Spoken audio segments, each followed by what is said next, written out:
So today in my sewing room, I'm going to be using these jeans as my upcycled project. I'm going to upcycle them because I got them at a thrift store, washed them, dried them, and I'm going to make them really pretty. I'm going to use Tracy Myers on YouTube, T. Myers. I'm going to use her process, most of her process. Some of it I'll incorporate my own process, and I'll show you a little trick that I learned while doing this to help you not to be pinched with the pins, which is my pet peeve when I'm sewing, especially when I'm doing this applique process. So keep watching, and I'll show you how I use the HeatnBond and how we go forward with making these jeans really pretty. So I'm going to take this batch of jeans and I'm going to cut the bottoms off. I don't measure because they're all about the same length, either 29, 30 or something like that. And when I cut them, they're going to be frayed at the bottom. That's the look that we're going for. You can always roll them up if you don't like the frayed look, but I just approximate about an inch to an inch and a half when I cut this bottom off.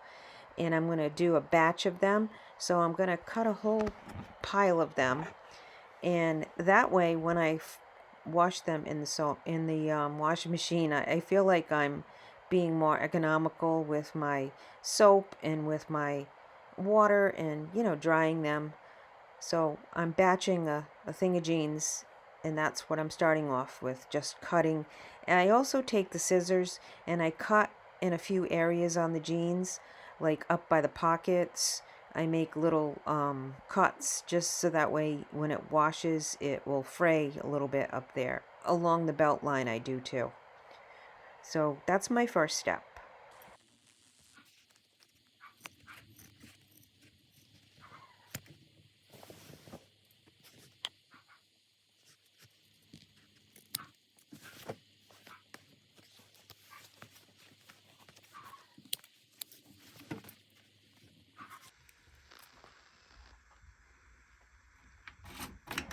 Now I took them to my laundry room and I'm gonna bleach some of the areas on the pants.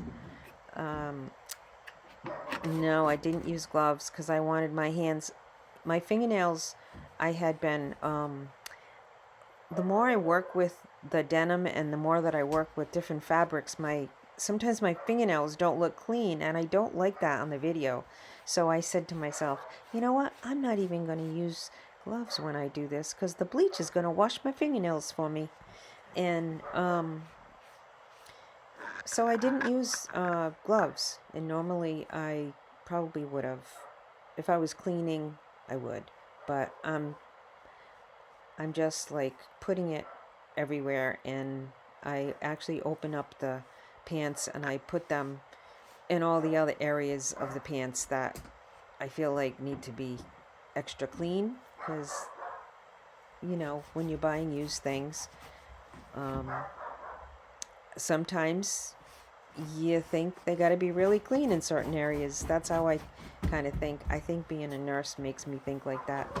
So I go ahead and I just kind of douse all over the place with these with this bleach, and then I just throw them in my washing machine, put some soap in with the bleach, and I poured the rest of the bleach all over the jeans.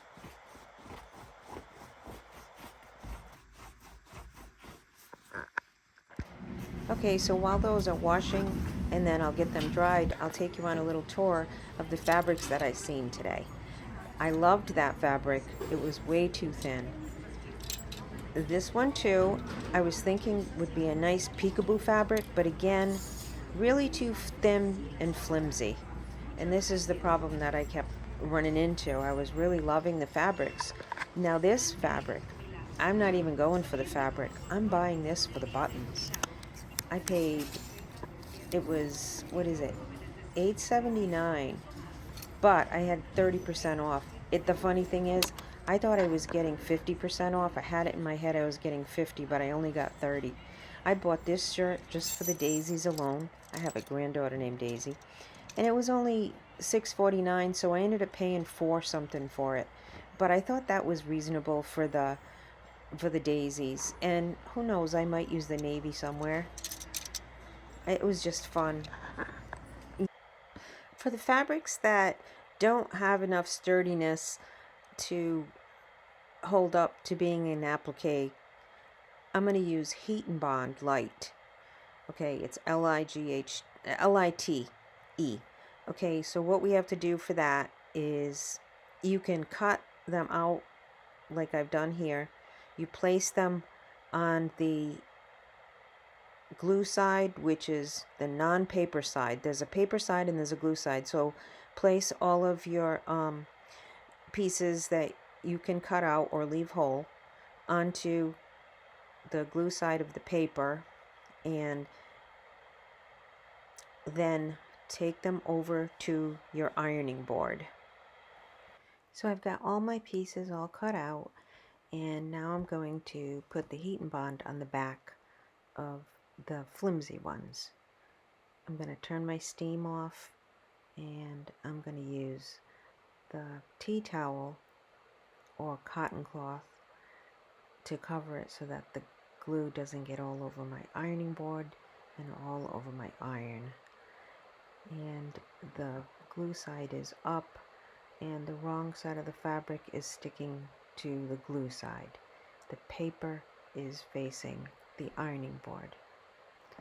So I just put the tea towel over and I hold the iron down for approximately 10 to 12 to 15 seconds.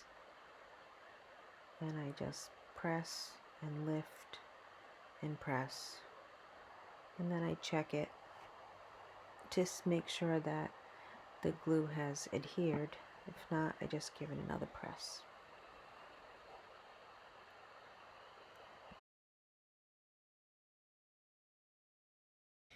Once my pieces cool off, then I just take my scissors and cut them out to make them individual so I can place them where I want. I do the fussy cutting again. If you have fabric that is one big chunk and you want to just lay it on the HeatnBond and do the cutting after you've put the HeatnBond on instead of doing it before, so that you're doing it 2 times, that's another thing to consider too. I didn't do it that way this time because I didn't want to waste the flowers. So we're ready now to make our pile of flowers and get to appliquing.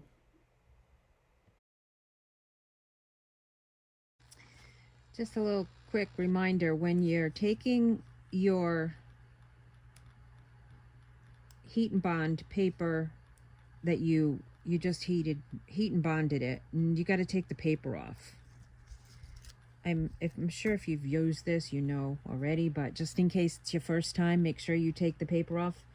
And then it just, when you press this, because you can press this down and it will adhere right to it, and that's the whole idea of it. So here's my heart, and I'll take that off, and the paper comes off really easy. So after these came out of the dryer, I decided that I would make a few more cuts on them. I also cut up the side of the legs so that way I could get at them easily to put the appliques down and to sew them. So taking my scissors and just cutting here and there so that when I rewash them, I'll have more fraying and have that vintage look that I'm looking for.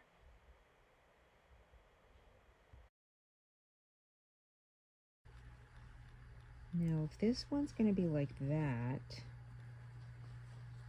I have to remember that I have to sew that.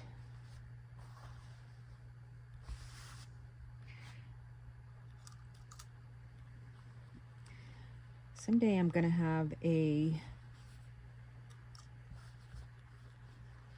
thing where I can stand things up and look at them, because sometimes looking at them flat, I forgot what dimension it is. It's one dimensional, I don't remember. messes with my creativity. I don't know why, but it does.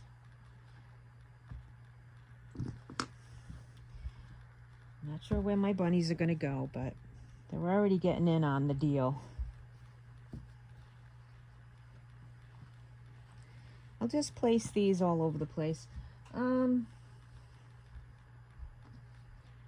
I'm not sure if I'm going to do some cutouts. Maybe I'll do some cutouts on these spots where I don't really like how the spots from the bleach came out.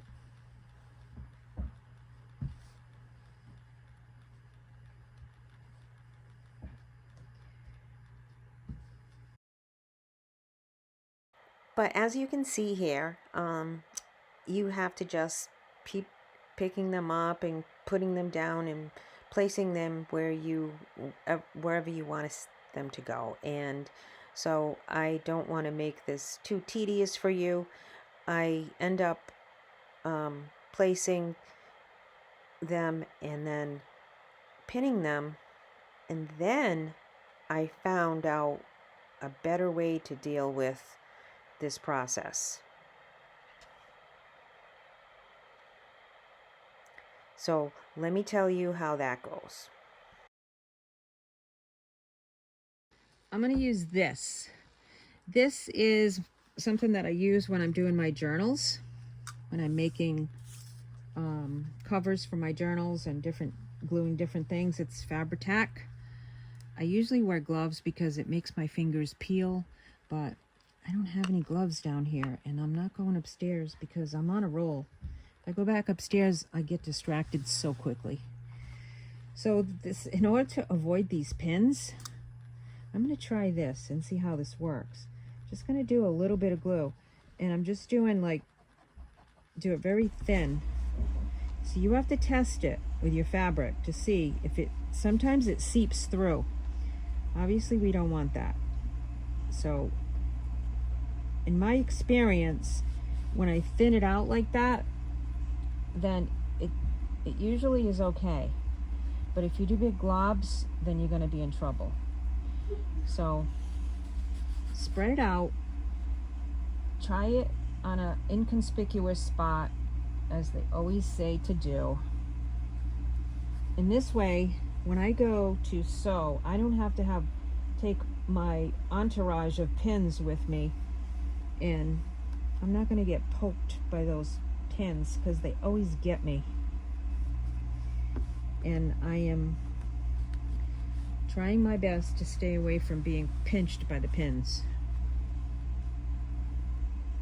So give that a try, and if you like it, let me know in the comments if you've tried it and how it worked for you. And do this at your own risk.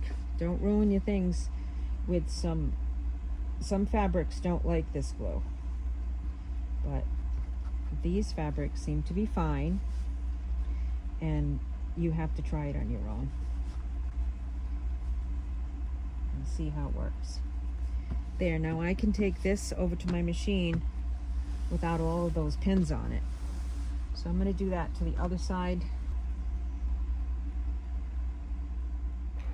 Now even this lacy thing that I have here, I'll put a little dots of glue under that, and all of my sturdy fabric has the glue, and then I still have my pieces that have the HeatnBond on them, so we still have to adhere those, and that's really easy because I've already cut them out. They've already cooled off, they're on the ironing board, and I just have to know where I want to place them, and then I get my iron out, and again I use no steam, and I put it on cotton, and it's just about 10 to 15 seconds per item, and then it just stays on, and I'm ready to go to the sewing machine without pins. I'm so excited about this because pins get me every time. So let's go to the sewing machine now.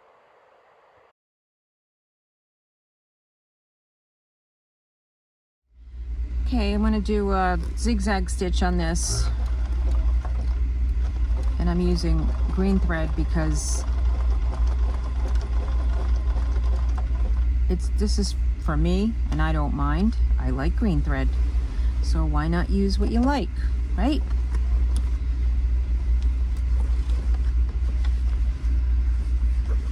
So I'm keeping the pocket out of the way.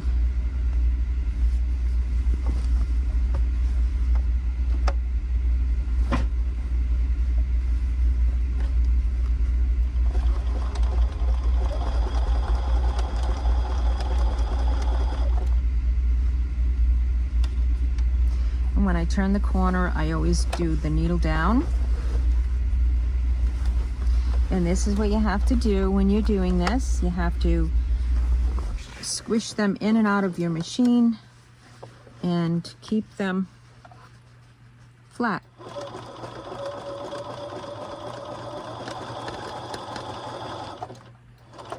So just be prepared. It'll take you a while. Oh, I'm trying to make the needle go down. Oh, I guess I gotta do it this way. And when you're all done, you're gonna have, hopefully someone's gonna try this and they're gonna make their own and they're gonna post how they made it, and then we'll see other people's projects too.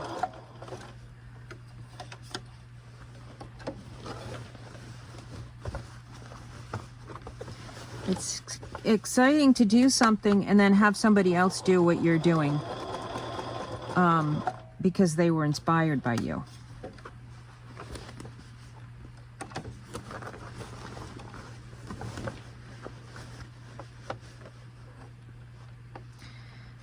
All right, I'll just do the bunnies.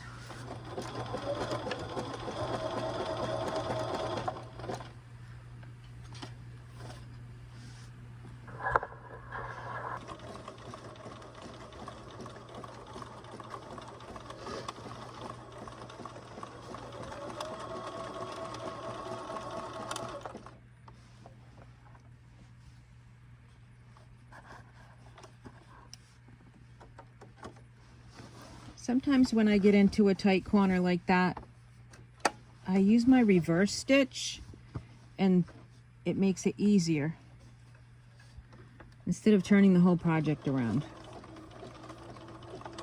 You just go backwards like that, and then you don't have to turn everything around, but sometimes it's unavoidable. So I'll keep going with this, and I will sew all of my appliques on and enjoy the process and try to keep my arms out of the way here. Sorry for that. Still learning videography. Now I'm going to just do a straight stitch around this window, and then I think I'm going to do a straight stitch around here too.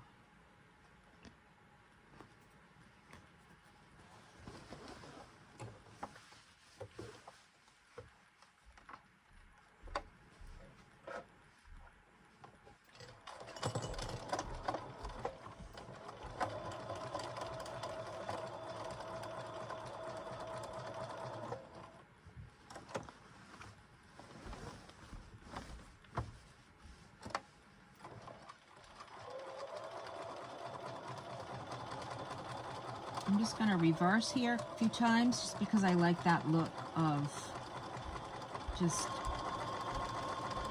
the stitches going back and forth.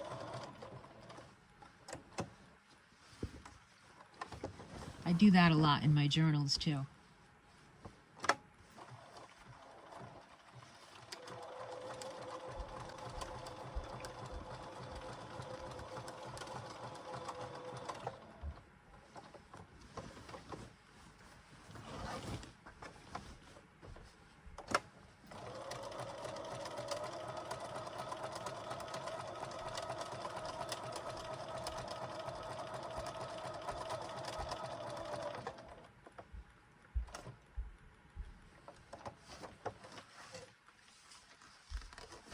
I don't like how long these stitches are.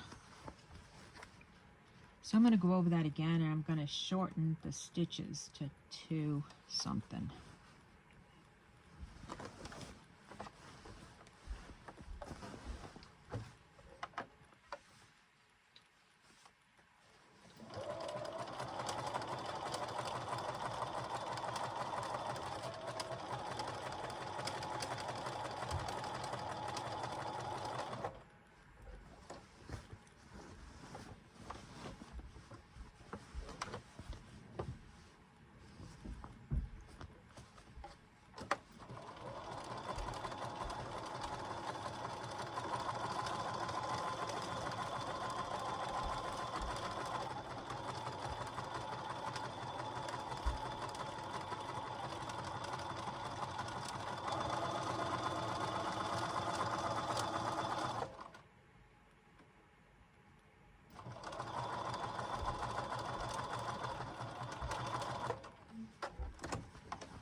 I'm going over these stitches, but I'm not going exactly over them. I don't want them to be exact because I want that rough look that just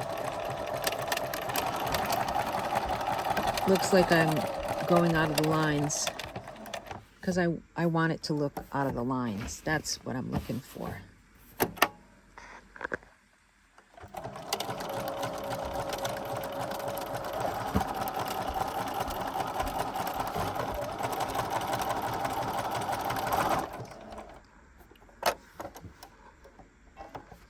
So now I am sewing the legs back together. I got all my patches on, and there's so much static in here, it's hard to get the threads all cut. So I'm going to do those upstairs where there's no static. And I learned something. When I cut my pants apart next time, I'm going to cut more like 1 inch, because having to work with just this after you wash it, it's really hard to deal with. For me it is. Just because you have the seams, you have 4 layers, because you have the serge seams from the original pants, and then you have your cut seams. So when I do this side, what I'll do is cut a little bit of these off. I mean, I want some of them to be there because that's why we did it, right?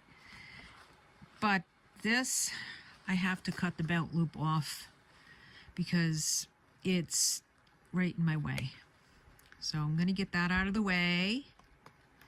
And then, it's okay, I don't need to wear a belt. These are for me. If I do wear a belt, there's enough belt loops on here so that I should get my seam ripper and do this, but I don't want to. I don't want to go looking for things when I can just do it like this real quick. There. Done.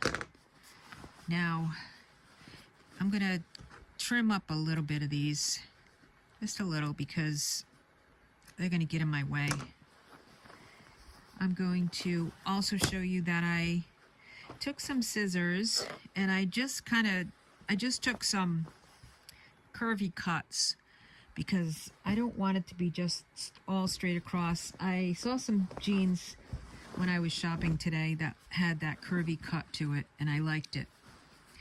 Now I'm just gonna start sewing from the top, the waist down the leg, and I'm just gonna put these together wrong side out and have that frayed look be visible. And when I'm done doing that, I'll show you what they look like. Okay, here we go. So, sewing through all layers looks like this, right on the edge. And this is what my let's see, one leg looks like.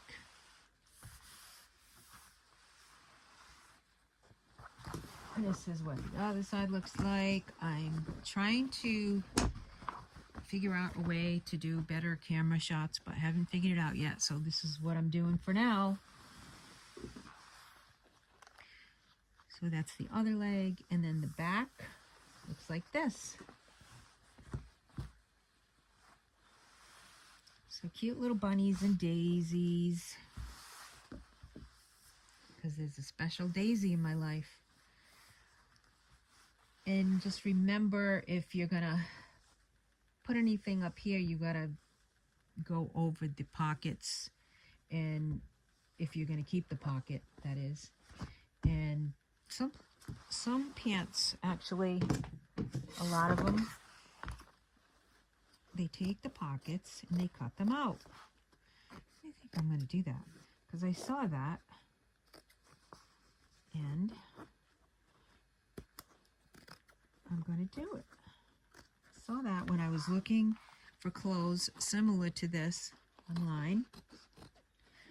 Hope I don't want to cut a hole into there, because then I'll have to make another patch. That's it.